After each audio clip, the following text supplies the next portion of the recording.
Hello, it's so good to see you again. I am Barbara and together with my husband Daniel, I restored a historic sailing ship, Flying Coney. This time we are inviting you to experience the real shipyard life with us.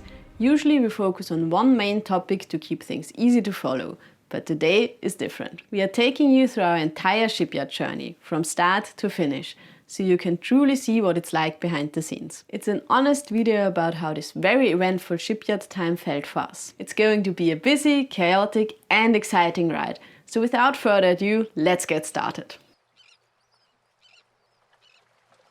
Now that we are finally back in the water, we want to share a personal recap of our intense and eventful time in the shipyard. Let me give you some background on this incredibly stressful period. Just before heading to the shipyard, we sold our wooden boat in Snake to Josh, who relied on us to find a long-term place for it to stay. With only until the end of the month to move the boat, arranging the transport of a 56-ton wooden vessel quickly became a top priority. We managed to find a solution just in time, right before Flying Coney's shipyard work began.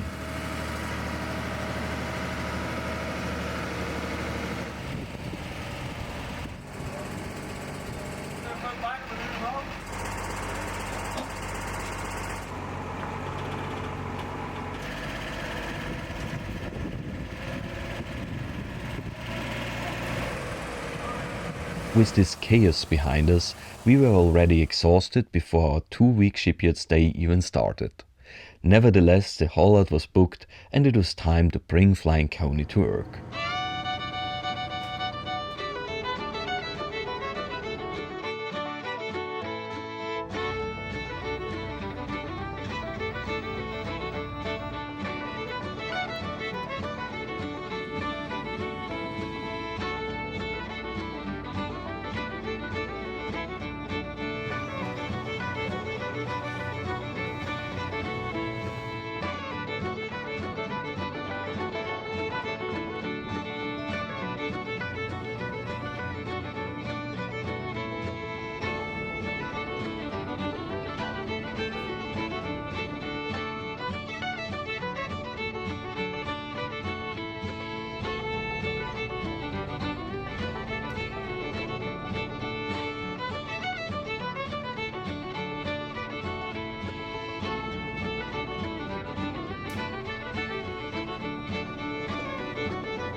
Before the haul-out, we added engine flush to the coolant to thoroughly clean the entire cooling system before draining and changing the coolant on the heart. The first change since 2018. Finally, haul-out day arrived. Thankfully, Andreas was there to help guide Flying Coney onto the sled, allowing Barbara to focus on filming.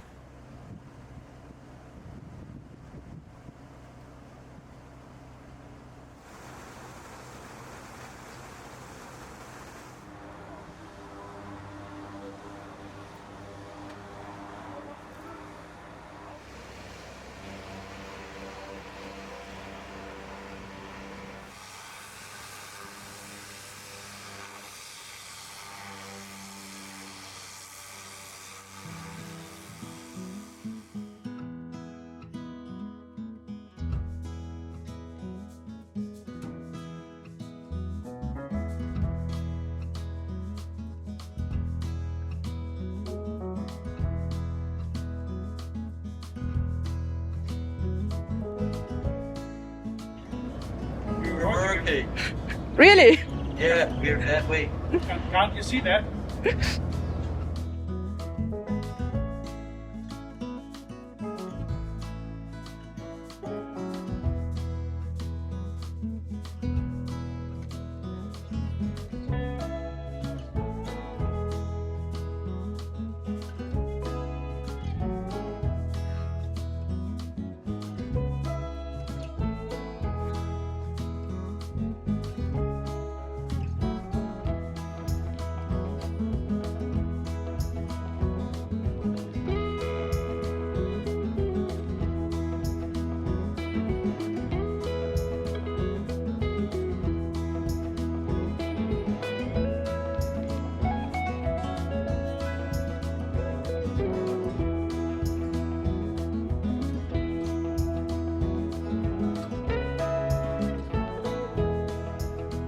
I think getting on the cart was fairly good. I'm quite proud that it went that smooth because it was a really tight fit in between the fishing vessel and us. And now I do want to have a look at the vessel and the boat, and from what I can see here, it does not look too bad. So first impression is there's not much growth. It's a little bit green, but not too much. The water line is quite visible, so it will be possible to mark it and to get a nice even water line this time. Surprisingly, the anodes, they're a little bit overgrown. So my guess is that they hadn't had too much to work. So I do think it's a good sign. I don't see any signs of corrosion, but let's wait until we have pressure washed the boat. And she is a really beautiful ship on the dry. So now the goal is to put her back into the water as soon as possible. Once safely ashore, work began immediately. Shipyard days are expensive, so after a quick underwater hull inspection, we got to work. The first task was draining and flushing the engine cooling system multiple times with tap water.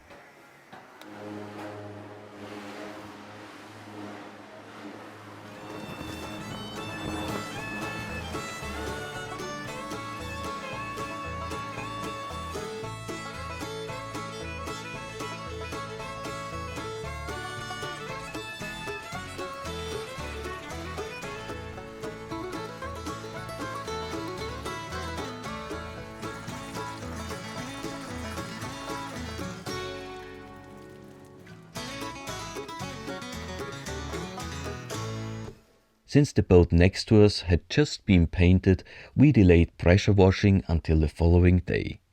Instead, we marked the waterline to make painting a straight, level line easier later on. The liquid marker didn't work well, so we switched to a small brush and leftover black paint. That wrapped up day one. 1 down, 10 to go. And we were already really tired.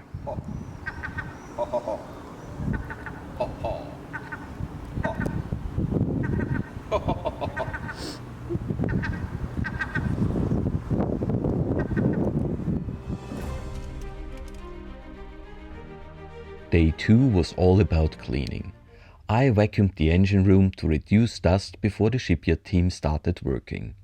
In hindsight, I could have skipped that step given how dirty and smoky everything got after they finished. Next, I pressure washed Flying Coney's hull. It looked easy when Jan did it, but it's actually quite hard work.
Not only is it incredibly tough, it's also incredibly dirty. And the good thing is, I don't need dinner this night because I already ate so many mussels that came flying back at me. I would love to wear something else for eye protection, but everything fogs up in seconds. It's loud. It's, well, my favorite job now. After a good shower, I still had some energy left to nerd out about ballast and stability. Today I want to answer a question we got asked quite a lot regarding the rigging and the ballasting of Flying Coney, because it's always the question if the ballast is high enough to counteract the rigging, especially since we've planned to put a fairly large rig on our boat. Well, the game plan for now is to remove as much weight on the top as possible. Lower the wheelhouse, lower the superstructure aft, so the aft cabin, lower it to bulwark height, things like that, remove the concrete-filled gutter, things like that. And then do a rolling test. And if we do find out that there is not enough ballast on boats like that, it's really simple. As you can see here on this fishing vessel, it's possible to put a big steel bar on both sides of the keel, and you could easily add at least 10 tons of steel that way. And usually it's done on fishing boats if they get modernized and if they get in modern fishing gear that's heavier than that one the boat was built with. Of course we could do the same on our boat, but because we have basically a trawler hull. On day 3, the real work began. Unlike the other vessels in the shipyard, we were not in a rush.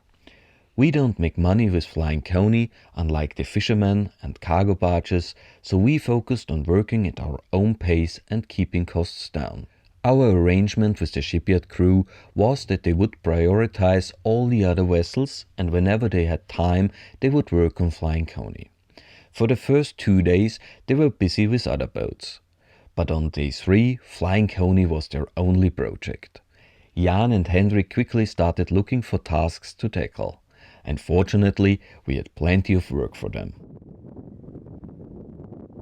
Hendrik began by installing the training plug for our keel cooling.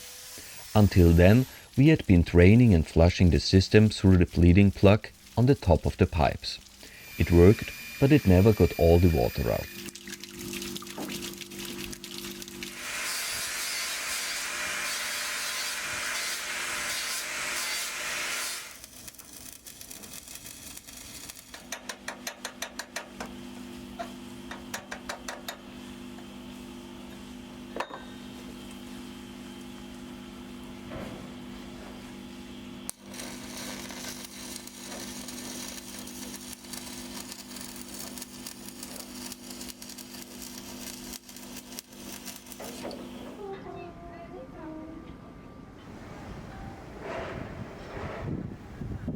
Next we turned our attention to removing the generator in the engine room. During their lunch break, we set up tarps to protect the engine and simplify cleanup. This step was much more essential than my earlier vacuuming. So a few more details to this generator. It's a DIY improvised generator. This part here was a very old welding machine. And usually what you did, you had a strong electric motor on this end, a three-phase one, so with 380 volts. And on building sites, for example, for the railroad, if you had electricity, you could power the welding machine and you could weld in the 1920s, 1930s, something like that. These welding machines also had a pulley wheel on the front because at the time it wasn't too common to have strong electric power on the building sites. So that way you could hook up a tractor unit or something like that to the welding machine and then you could weld. And the previous owner of this ship had the idea of plugging in an engine directly into the welding machine. First of all, that way he could weld on the boat. And second of all, if you reverse it, it acts like a generator, so you get a three-phase power out of this unit. Welding and having electricity. And we're talking about the late 70s, early 80s, so generators for ships were really, really expensive at that time. So that was a way to solve this problem. We, however, do not trust the systems. We had a big corrosion damage aboard this boat, and that is too much DIY for me. So we want to get rid of this welding generator. We haven't decided what we do with the Perkins engine, because it's actually a quite nice engine. It does have a hand crank on the other side, and it would be quite nice to save this piece of equipment as kind of a multi-purpose auxiliary engine and to power a strong pump, hydraulic pump and all that with this motor that is already here. I mean, that does not make sense, but it's a nice piece of old equipment and I kind of like this stuff.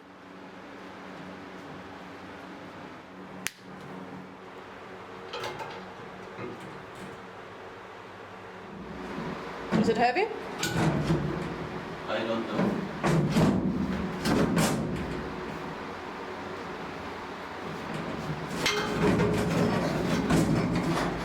Oh, yeah.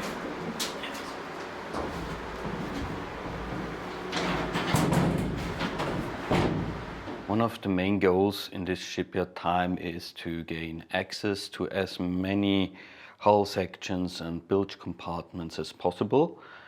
And this generator here is placed on a pedestal, so we have absolutely no access underneath this generator here. So we came to the conclusion that it's the best idea to remove it now.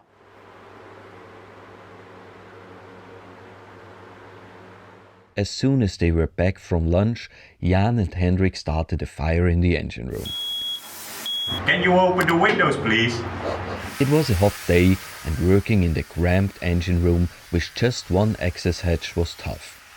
The greasy coating in the engine room started to smolder, making it an unpleasant job. I was thankful I only had to film this task.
Within a few hours, Jan and Hendrik had removed both the generator and the engine, and the historic welding generator was ready for the scrapyard. That pretty much sums up day 3. Lots of filming, not too much work on our side, and making sure nothing kept burning in the engine room before we left for the day. Day 4 was a big one.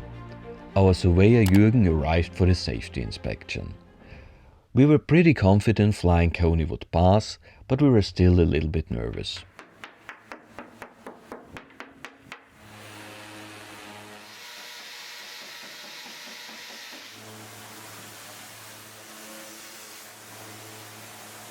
While we showed Jürgen around, Hendrik continued with his work in the engine room. Not the best safety promotion for Flying Coney, as the engine room was still smoking from the fire. Luckily, Jürgen is used to shipyards and didn't seem concerned by the smoke.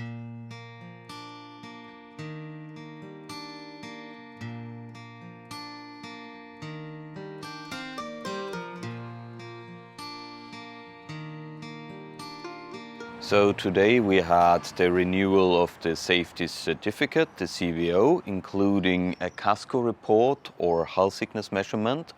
So the hull was tapped with a hammer, and that way the surveyor tried to find the thinnest spot on each plate. And the readings are quite satisfying. The boat is built with around 8 millimeters of steel thickness. The highest reading we got is an 8.2, and most readings are in between 8 and 6 millimeters. That's quite nice. So we couldn't be more satisfied with the condition of the hull now.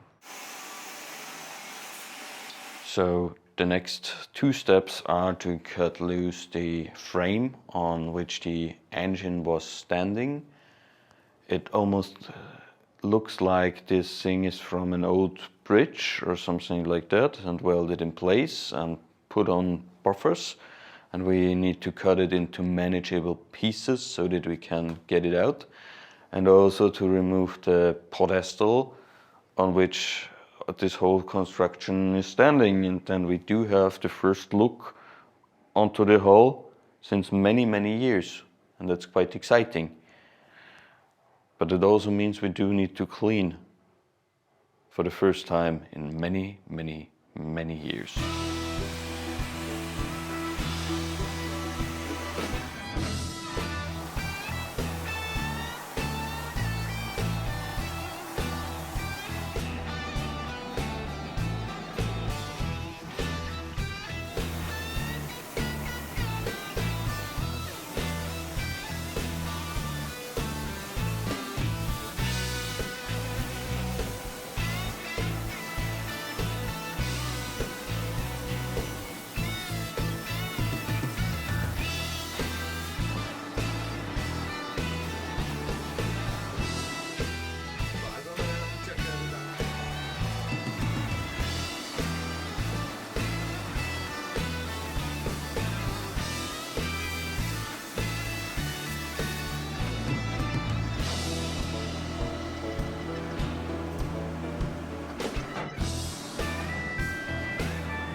So today we made quite some progress in the engine room, and it was an incredibly tough job.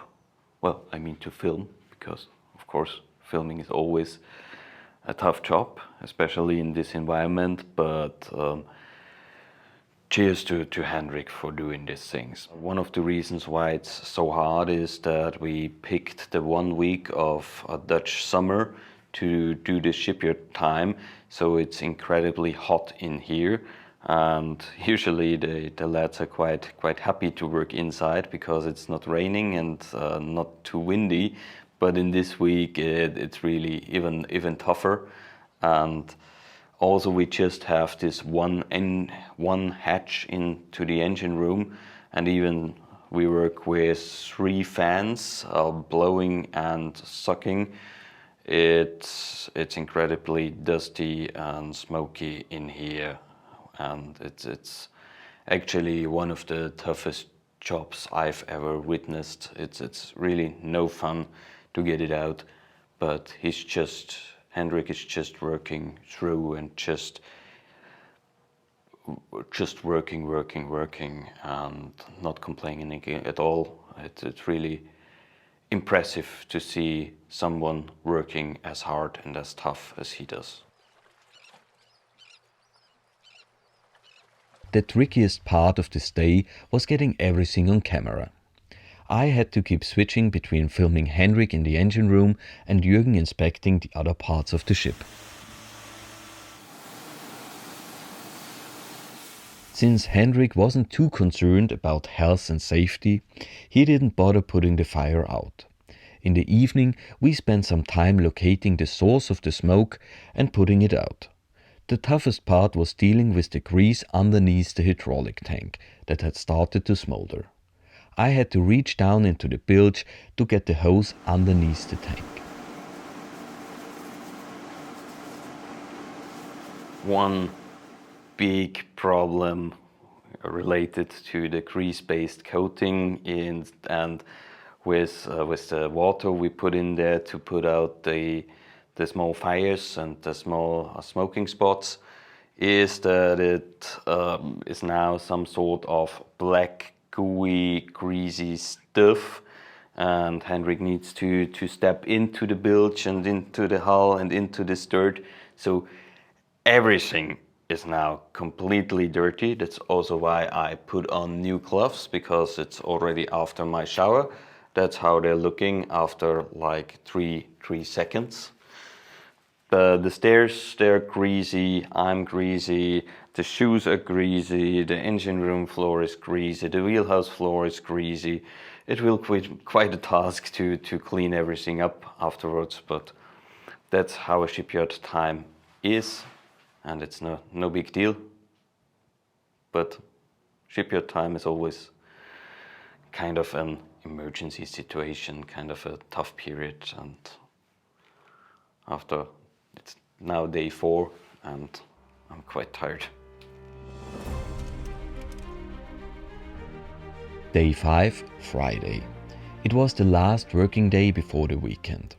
Jan, the boss, was taking some time off the following week, so he wanted to make as much progress as possible on Flying Coney before then. So today is the big day. We are going to remove this mast here and going from a motor sailor configuration into a trawler yacht configuration. It might seem a little bit odd because the goal is to convert Flying Coney into a sailing ship, but for us it makes totally sense to make this one step backwards before we finally put a real sailing rig with 2 masts on her. And this mast here, it's really a DIY hinge-in mast and not suitable for a proper sailing rig. So for us it makes absolutely sense to remove it and build up from a plain platform.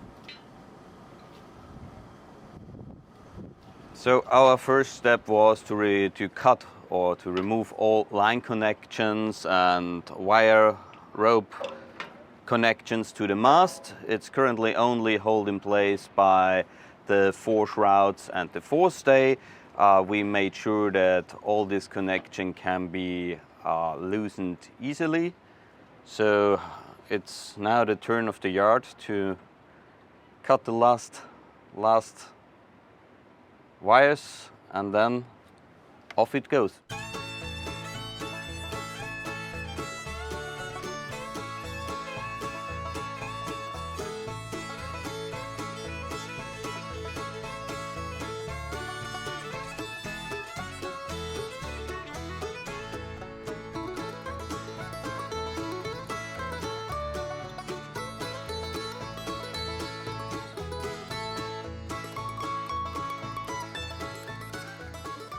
Case joined us to remove Flying Coney's mast and build the loading crane.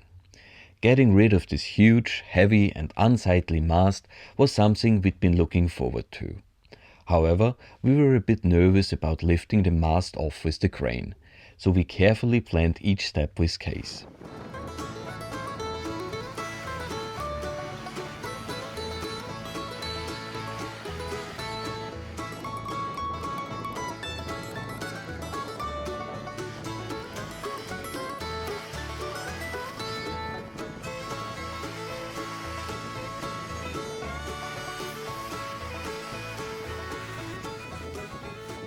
Already with less lines and less wire ropes attached to it, it looks so much better already and so much cleaner and nicer. So I can understand why so many people don't really understand why we want to convert this ship into the sailing ship, because it's hidden underneath all this ugly stuff like this mast.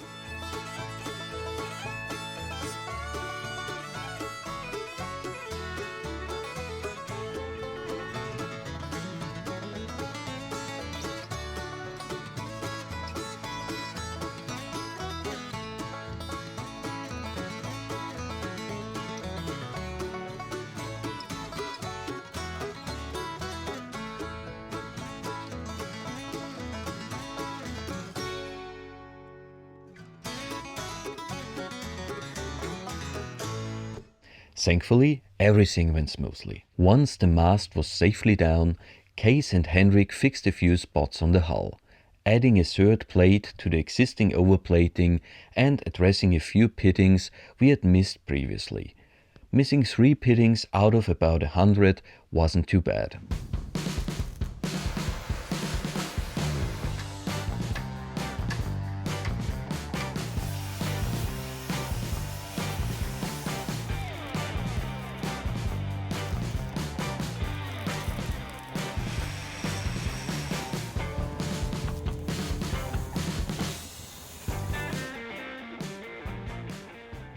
Jan wanted to spray primer before the weekend, so we rushed to mask the anodes and prop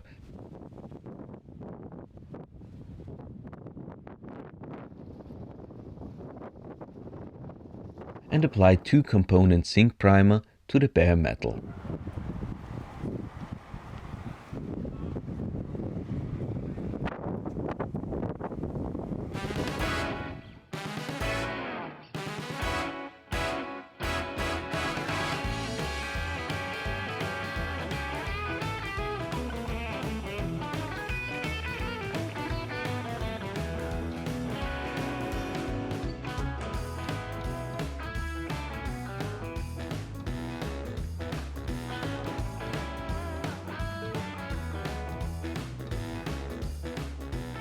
Barbara worked on one side while Jan sprayed the other, and Case cut the mast into manageable pieces.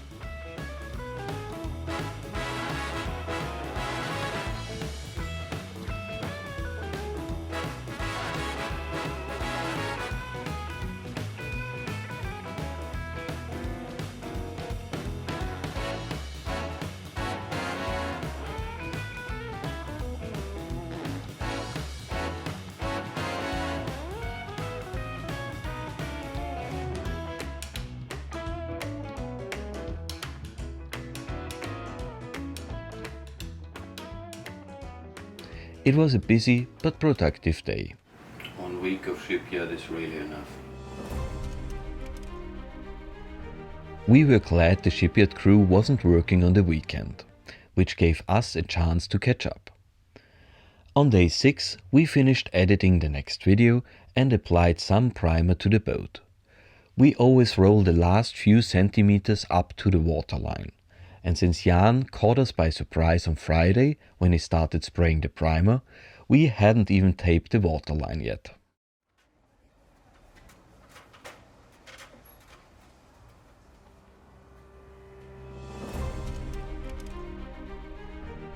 Fortunately, Erk is very religious and it's forbidden to work on Sundays. We were told this right when we arrived, So day 7 became a well-deserved day off to relax and prepare for the upcoming week.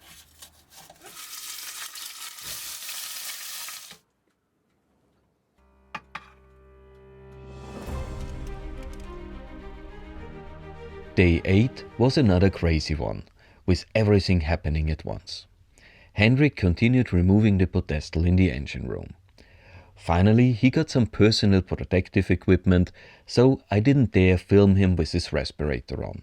It didn't quite match his cool image. Until then, he had been working with just 2 fans for airflow. I usually stood behind one of the fans, always wearing my mask. While Hendrik was cutting away the pedestal, Jan sprayed 2 coats of antifouling on the hull. The green antifouling we choose is uncommon on erg, where boats usually use red, black or sometimes even blue. When I asked Jan if he could get green antifouling, he was a bit confused but promised to try. His supplier assured him it was available, and Flying Coney became the talk of the town as the first boat in the shipyard to sport green antifouling. Of course, some of the paint got burned because Hendrik wasn't done cutting near the hull when Jan started spraying.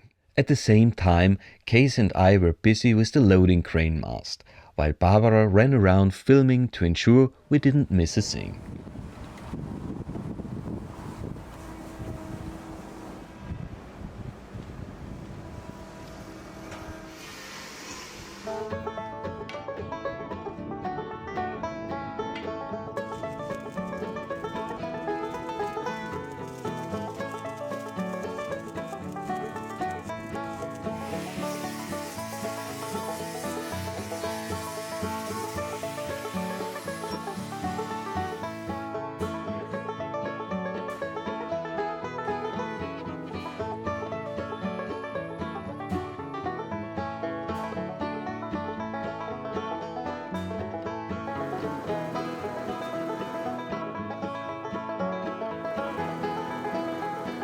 I feel I have a carrying role in this project.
In the evening, we continued applying paint to the boat. While I worked on the loading crane mast, Barbara painted Flying Coney. We also decided to apply a new layer of paint above the already fading top coat, which helped to bring back some shine.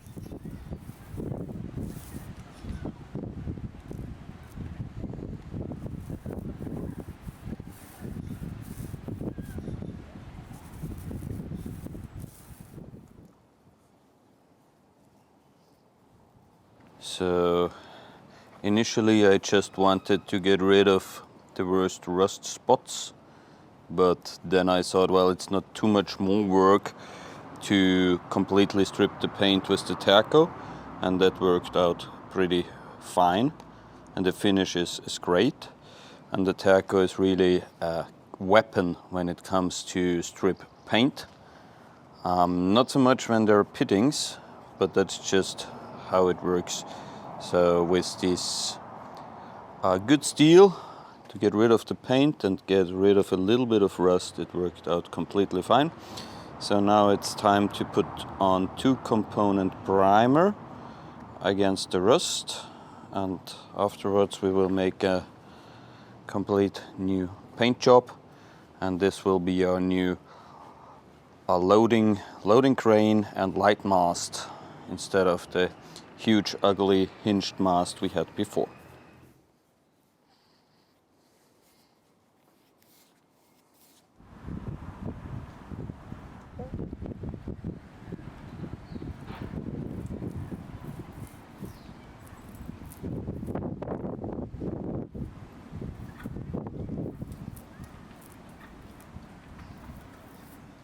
One of the perks of being so far north during the summer is that there is daylight well past 11 p.m., allowing us to work for hours after the shipyard crew had finished for the day.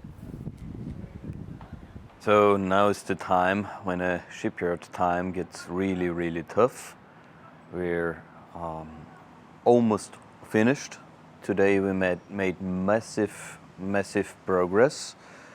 We almost managed to have the port side completely painted. Starboard we still have a little bit to do. The mast is completely removed. The new loading mast is also almost done. The pedestal of the generator is removed. But we still have a lot of tasks we need to do. We need to refill the engine. We need to clean the engine room. We need to make everything watertight again. So a lot of things coming up, and just that you can imagine how hard it is. It's currently 9 o'clock in the evening. We haven't had dinner. It's the footage you're seeing right now is not in the computer. So we will work until at least 1 o'clock in the morning, and tomorrow we start again at 7:30 in the morning. And it's like that since the last 2 weeks. First to get the boat here, and now to make progress in the shipyard time. So this is the time when you really make progress. And many other projects have the benefit of being way smaller than this ship. So then you do have the possibility to lay the boat up on the dry, on the hard, and then you can work at your own speed. With a boat like that, it's always, you have to make progress during the shipyard time. Time on the hard is expensive. The shipyard does need the spaces, so they try to minimize the time the boat is on the hard. That may be unusual for many places, but here it's absolutely normal, and you usually only do the things that are absolutely necessary on the hard, and the rest you do while the boat is in the water. And if you have to haul out again, it's no big deal because of the slipways. That's done in a short period of time.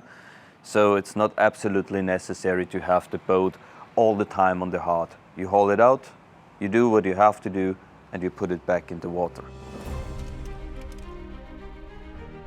Day 9 brought a shift in weather. After a hot first week, the second week was much more typical for the Netherlands. Cold, windy, and occasionally rainy. This made it tricky to finish the paint job. We used the time to clean up the engine room. With Case and Henrik's help, the heavy pieces from the pedestal were quickly moved up onto the deck.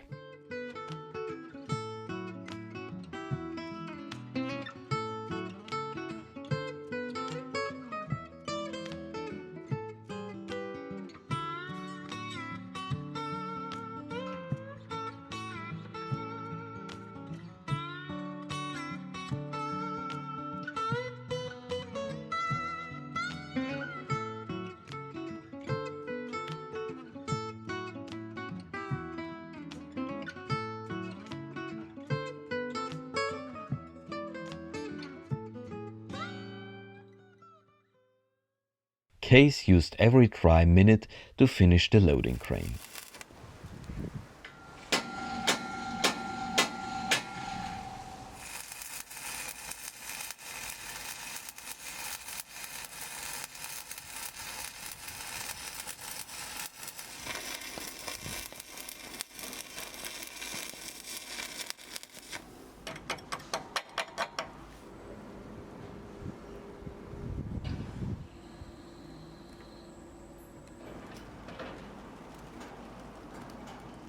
While removing the pedestal with a torch, Hendrik set the coating on fire multiple times, so it smells a little bit like there was a fire. Well, there was a fire and the grease was smoldering quite a long time, so it smells like the inside of a chimney. I think it's beneficial if we do spend some little extra time here and go one time over it with a pressure washer, because it's still quite dirty and greasy, and let's see how the engine room will look afterwards.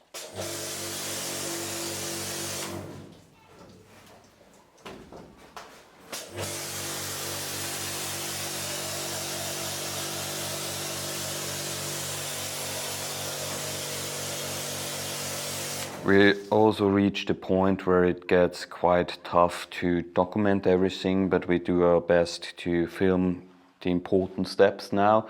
We're pushing towards the water, hoping that we can go into the water tomorrow or the day after.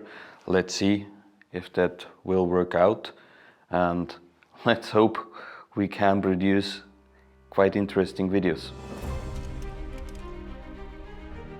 Day 10 was the last day before the launch, and it was extremely busy. Case was a bit nervous and wanted us in the water by Thursday morning, or even better, Wednesday afternoon. So, today. We did our best to get Flying Coney ready to launch. Since it was raining in the morning, we started with the engine. We gave it a few more flushes with the clean water and got ready to refill the coolant.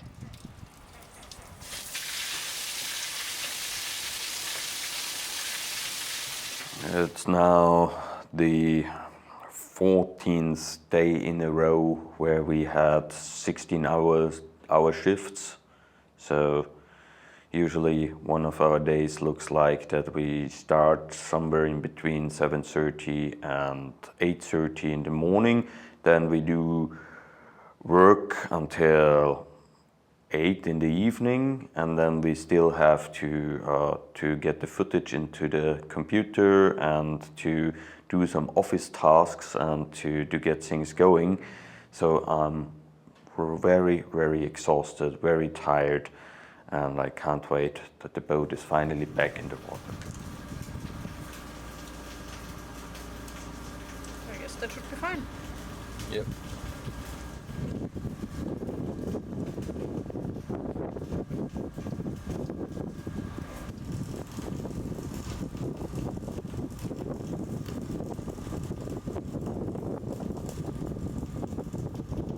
When the rain finally stopped, we continued painting and worked until darkness fell.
So it's almost 11 o'clock in the evening, but the water line is finally, the antifouling is now painted.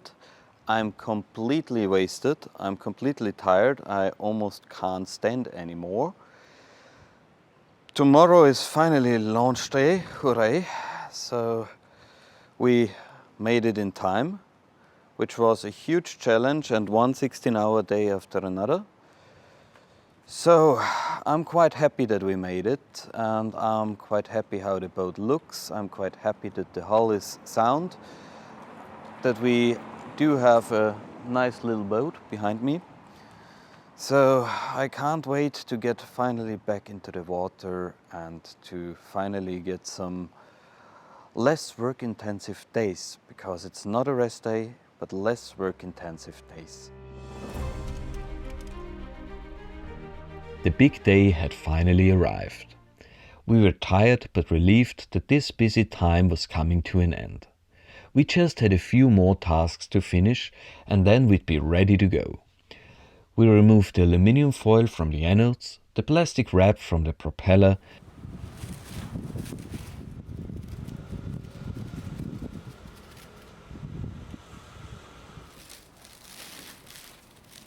and filled up the cooling system. This was a nerve-wracking task. We had calculated how much coolant should fit, but we hadn't even put half the liquid in when it was full. Since we were still at an angle, I was worried that there was air trapped in the system. I feared that once we were floating level, the air would bleed out and I'd be left with an engine without coolant. So after an immensely stressful and busy time, it's finally time to put the boat back into the water. We're really excited. We achieved quite a lot during the shipyard time and the boat is looking so much better. Only some little minor problems, like having no sleep at all, but we pushed and powered through it, and in this moment I'm relieved and I'm quite happy. Now we just have to look if the boat is watertight. That's always a little bit of a problem with a riveted boat. If you take it out of the water, that some rivets might then open up a little bit and the boat does warp a little bit, so we have to check. So the plan for now is to put the boat in the water on the cart, then the lads from the shipyard do have lunch. We check if everything stays watertight, and then we fully go into the water, and I expect absolutely no problem at all. So probably the best thing we found out is that the hull is in excellent condition, that it's thick, and that our repairs last time worked out well.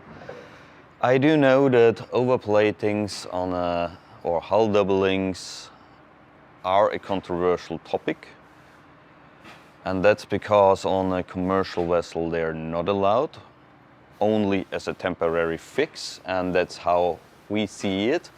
First of all, this ship does not have many doublings. It's more or less this area here, because during her fishing days there was the nets and the cables bashing on the hull, so the hull was a little bit more abused here in this area. So we do now have this small overplating on this hull, and that's quite fine. The other one, the big one, is actually a protective plate, and the doublings underneath of the keel, they're there since the boat was built. So I do think more or less this plate here for a 74-year-old vessel, it's quite fine, and the hull is more than thick enough in the rest of the boat, and it's quite strong. So the reason why we think that doublings are a good repair method, at least a good temporary repair method, is if you do have concrete on the other side, as we have, the proper way of doing an insert or inlay would be to remove the concrete, then cut out the plate, then put the plate in and weld it from both sides. And if you can't do that, doubling is actually the better method. So we need to see if we do approach a commercial license at one point, then we do need to remove the concrete, then we can make an insert, but until then this repair will last almost forever.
So we went halfway into the water. So far the spots where they welded or where Hendrik has removed the pedestal, they're dry, no water is coming in, everything went really smooth. We already started the engine, it started without any troubles. So now is the plan to go fully into the water and moor right to our starboard side, just like 25 meters back and half a boat length to starboard. So a really short journey today. The wind is coming from port, it's quite strong. That's one of the reasons we didn't want to do the narrow channel today. So the wind should theoretically help us and push us right on the dock. The only thing that's concerning me a little bit is that we calculated that we have about 200 liters of coolant in the engine, and we filled it up with 95 liters and it's already completely full. Also, we have bleeded the air from the system, from the keel cooling pipes. My guess is that the keel cooling pipes are not entirely full of coolant right at the moment.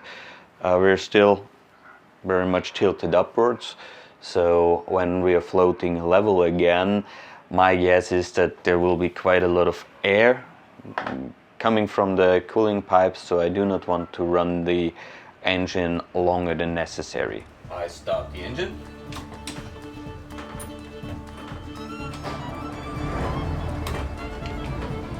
Engine is running.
So I'm incredibly happy that we made it into the water now. It was a really hard and tough time.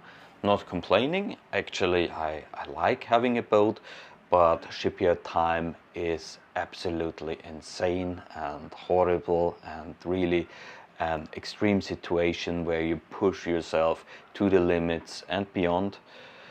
And today, this evening, we hope we have enough power left to celebrate a little bit and to enjoy this very happy moment, because everything we've done turned out quite nice.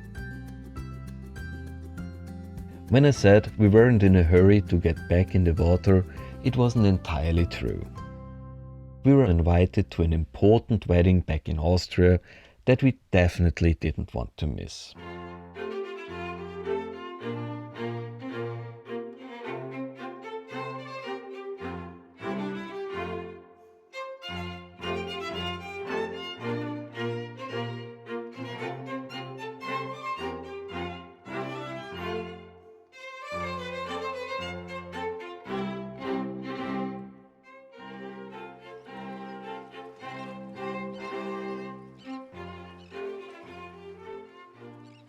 So this shipyard was our home for quite some time, and the lads did an incredibly good job in fixing up our vessel.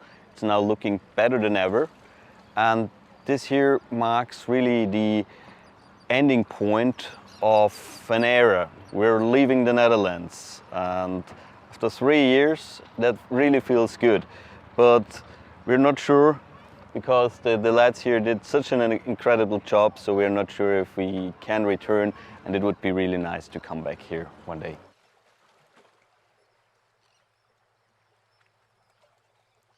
So it's now time to leave the slipways for others, and one boat that is currently on the hard is the cutter Lantana, and that's actually the boat we visited before we bought Flying Coney, and it's a lovely trawler with a lovely engine, but more a motor trawler than a sailing trawler, so we are quite lucky that we decided for the hull that is better suited for a sailing ship.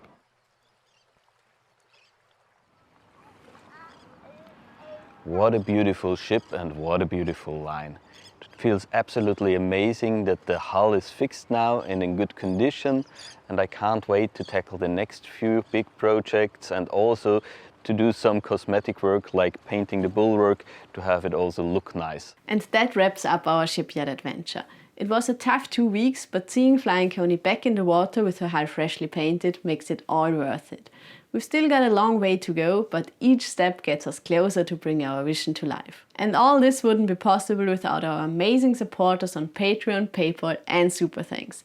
So a huge thanks to all of you. And if you have enjoyed coming along on this emotional roller coaster of a shipyard time, then like this video, subscribe to our channel and share it with fellow boat lovers. And if you want to support us even more, then check out our Patreon page for exclusive updates. Join us next time when we finally take Flying Coney on the big journey to Germany. Thank you so much for watching and see you next time.